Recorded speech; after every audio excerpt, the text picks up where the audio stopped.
Hi guys, back once again for another video, and this time I'm talking about Solo, the film I had absolutely no intention of seeing.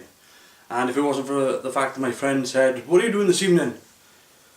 And I was like, I haven't really got anything on, why? And he was like, "I got Solo on Blu-ray, do you fancy coming down and watching it?"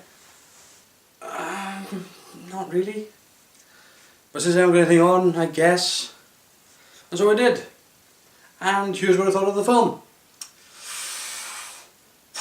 I saw it. It wasn't, look, it's not the worst Star Wars film I've seen. That's the good news. Solo is by far not the worst Star Wars film I've ever seen. Any of the main problems that I've got with Solo some probably stem from the production issues that they actually had with the film. But I think the major problem that I had with the story was how shallow it was, because Solo really is a surface level script. It doesn't really dig into anything at all. In fact, it kind of feels like they took a rejected script from another film and just changed all the names. It certainly felt like it had a lot of borrowed elements. For example, as I was watching it, there was kind of this feeling of, didn't they do this like in Firefly? Like, I'm pretty sure they did this in Bushwhacked, or I'm pretty sure they did this on The Train Job. I'm pretty sure they did this in Out of Gas. And I've never made that comparison before. I've never made the comparison between Star Wars and Firefly. I've made the comparison between Firefly and Blake 7. I'm fairly convinced they're the same universe. There's not really a hell of a lot of difference there. But to make the leap from Firefly to Star Wars, I've never done that before. But yeah, there was just a lot of weird elements in this film. The annoying thing about the film was the amount of fan service that was put into it.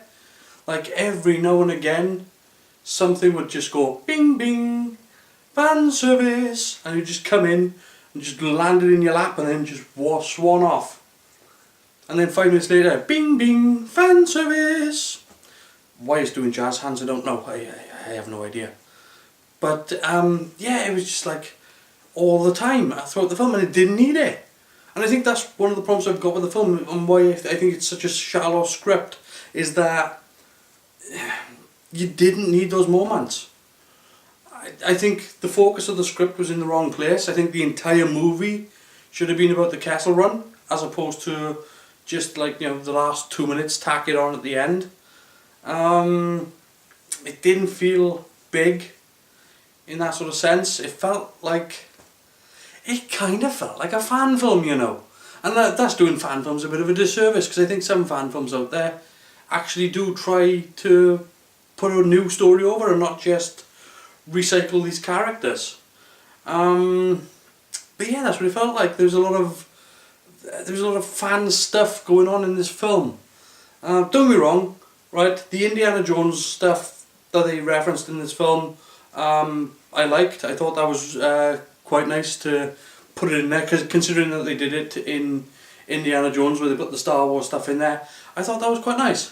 And it wasn't like, front and centre in your face. It was in the background, so that was quite cool. But yeah, it was just like, this entire film was, this is how Han got his name. Oh God. His name's not actually Han Solo. Somebody gave him the name Solo. Well, he's lucky he got that guy, because if you got me, he'd have been all different sorts of names. Your name is Hans Gruber. There we go. Your name is Hand me that spanner. I'd have just gone off on one. I'd been there all day. Hans Christian Andersen. So yeah, that was just like, oh my God. And it was like, how did Han get his gun? Here, I've got this rifle, I'm taking it apart and putting it together. Here you go, kid, rifle. There's your blaster. Ding! How did Han meet Chewie? In the ditch you go. He's now met Chewie. Ding! Wait a minute, the Millennium Falcon doesn't look like that. in the other Star Wars films. Let's eject the lifeboat. Now it does. Ting! How did Lando get that costume in Return of the Jedi? Well, here he is in Solo wearing it. Ting! It was like, stop! Please stop. If I'm going to say anything about this movie, it's that it's inoffensive. It is entertaining for what it was. Way over budget for what it was. There was no need to spend that sort of money on the film.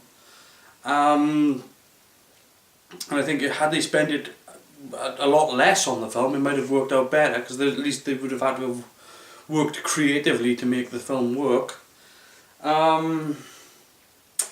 Ultimately, it was kind of forgettable. It's probably the most forgettable Star Wars film out there.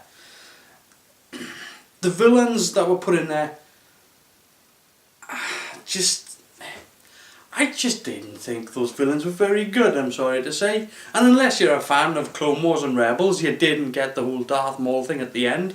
That probably brought up more questions than it actually answered. It just... Again, there was a lot of name dropping, wasn't there? You know, they name dropped the Ghost, they name dropped Jabba the Hutt, they made references to other things. It was more like a page of Wikipedia as opposed to an actual script. How do I feel it went though, in terms of judging it as a piece of entertainment? If this was a Star Wars TV show, this would have been an okay episode. But as a movie, that's it felt like a bit of a waste of money, if I'm being honest. Now, I am coming at it from the point of view of this is the movie that never needed to be made. And I still feel that way. It still feels like, you know, you could change all the names in this movie to other people's names, and it would have been an okay side story for Star Wars. But as for a Han Solo movie, it didn't feel like a Han Solo movie. It felt like Han Solo in a movie, as opposed to it being about that character. It was just like... I nearly made the comparison of going, oh, it's like an episode of Young Indiana Jones, but it wasn't. Because Young Indiana Jones was, for what it was actually pretty bloody good. And you should go back and watch Young Indiana Jones as well, because I think it's better than people remember. But enough about that. Let's get back to talking about Solo. The droid, Ogre Grief. I nearly forgot that. I had nearly blanked that from my brain. Like, I was never really attached to K2SO in Rogue One, right? But at least when K2SO died, it was kind of like, oh, that's a shame. But this one, this droid, I didn't feel anything when that thing bit the bullet, aside from, at least it's over. I don't get this idea of why the droids in Star Wars gotta be sassy.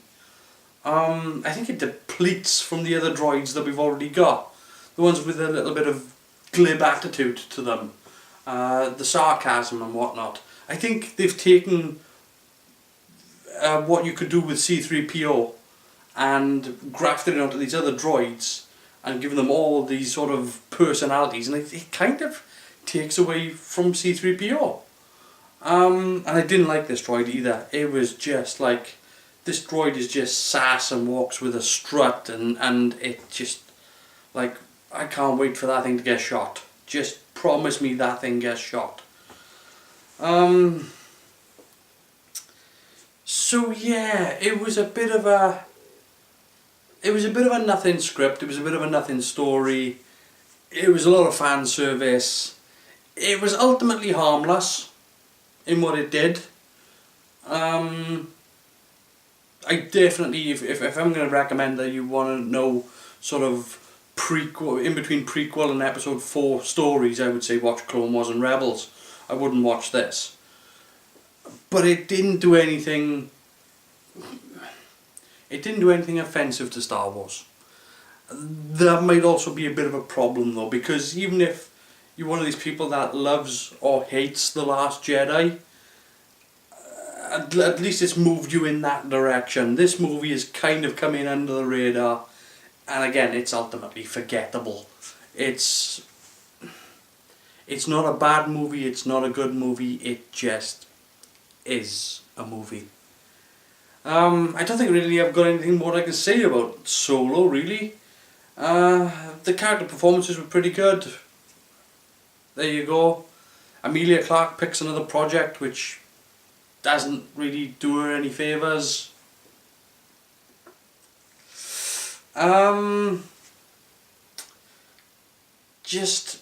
It was filled with cameos and fan service. That's what it was. A box of fan service. And that was Solo. Anyway, I'm going to leave that there. If you've seen Solo, I assume you probably have and you've forgotten about it. But if you do remember it, drop it in the comments down below. And I don't care if you tell me that I'm wrong, I don't care if you tell me that I'm right, I don't care. Either way, as long as you've got something to say, just drop it down in the comments down below. Also, feel free to subscribe to this channel, give me the thumbs up if you like this video, of course. And please do, that would help me out a bit. And I'll see you in the next video. See you later, guys.